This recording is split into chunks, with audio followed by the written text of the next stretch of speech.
U.S. leads free world in curbing Chinese Communist Party's influence. July 26, 2020, by Minghui correspondent Wang Ying. From the U.S. to the U.K., from Canada to Taiwan, countries and regions around the globe have felt the Chinese Communist Party, CCP's threat to the free world. Among them, the U.S. government has been leading the effort to counter the CCP's influence. When interviewed by The Hill on July 16, U.S. Secretary of State Mike Pompeo emphasized that the CCP had always failed its promises, and by doing so, endangered the world. He pointed to the coronavirus pandemic as an example. When he visited the UK on July 21, he applauded its decision to ban Huawei from future 5G networks and called on other countries to take similar actions. In a speech at the Richard Nixon Library, he reviewed missteps of U.S. administrations in the past several decades and expressed his wish for changes in China. U.S. Secretary of State Mike Pompeo speaks at the Richard Nixon Presidential Library and Museum in California on July 23, 2020. Similarly, U.S. Attorney General William Barr spoke in Michigan on July 16, urging U.S. businesses not to bow to the CCP's totalitarian regime. Besides progress in the U.S., the Inter-Parliamentary Alliance on China, IPAC, was formed on June 5 with representatives from over 10 countries. In an announcement on July 19, the IPAC called for joint efforts to stop forced organ harvesting and other brutalities against practitioners of Falun Gong, a meditation discipline based on the principles of truthfulness, compassion, forbearance that has been persecuted by the CCP since July 1999. Securing freedom. During his interview with The Hill on July 16, Pompeo said, "This is a Chinese Communist Party that is acting in a way that poses real threats to the world." He said the threats include the CCP's intellectual property theft, failure to comply with the Paris Climate Accord, and many other actions that belie what it promised to the world. The CCP's coronavirus cover-up is a case in point. The Chinese Communist Party has prevented anyone from finding out the answer to that question, the source of the virus.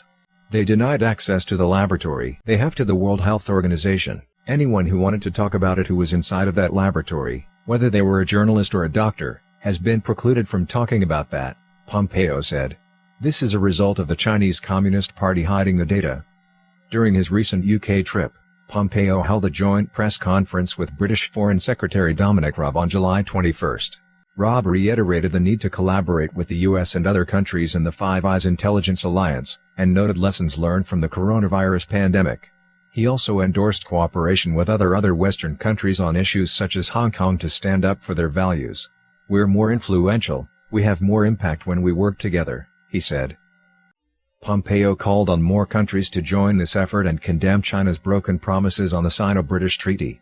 When answering questions from reporters, he said such efforts were not to confront China, rather, the entire world needs to work together to ensure that every country, including China, behaves in the international system in ways that are appropriate and consistent with the international order. You can't threaten countries and bully them in the Himalayas.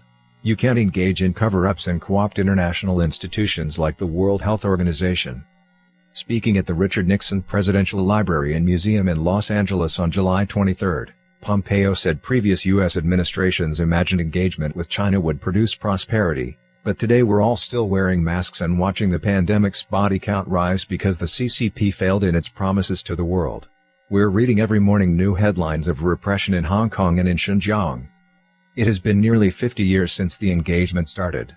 And indeed, centrally, from the Secretary of State's perspective, is America safer?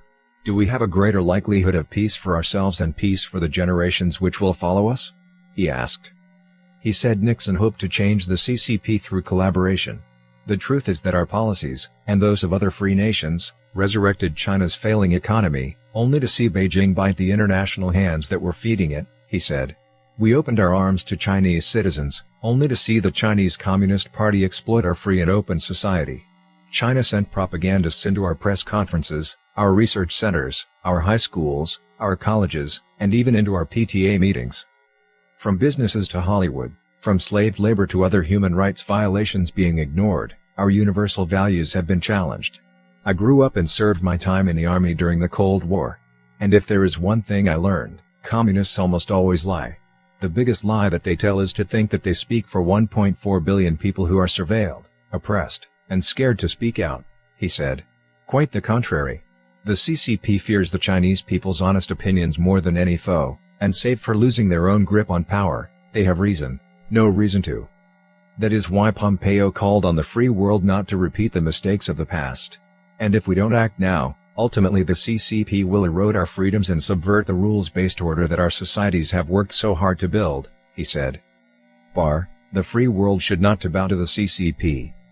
Speaking at the Ford Presidential Museum in Michigan on July 16, U.S. Attorney General William Barr said he agreed with National Security Advisor Robert O'Brien that the days of American passivity and naivety regarding the People's Republic of China are over. When President Ford visited China in 1975, people would not know China would one day emerge after the Cold War as a near-peer competitor of the United States. Not only that, but the CCP's aggressive and orchestrated moves are harming the world, he said, adding that American businesses have played a critical role, and that China has dominated the pharmaceutical supply industry, hacked universities, and stolen intellectual property. Furthermore, the CCP has bent the values of the international community. Hollywood now regularly censors its own movies to appease the Chinese Communist Party, the world's most powerful violator of human rights, Barr said. The CCP has launched an orchestrated campaign, across all of its many tentacles in Chinese government and society, to exploit the openness of our institutions in order to destroy them, he concluded.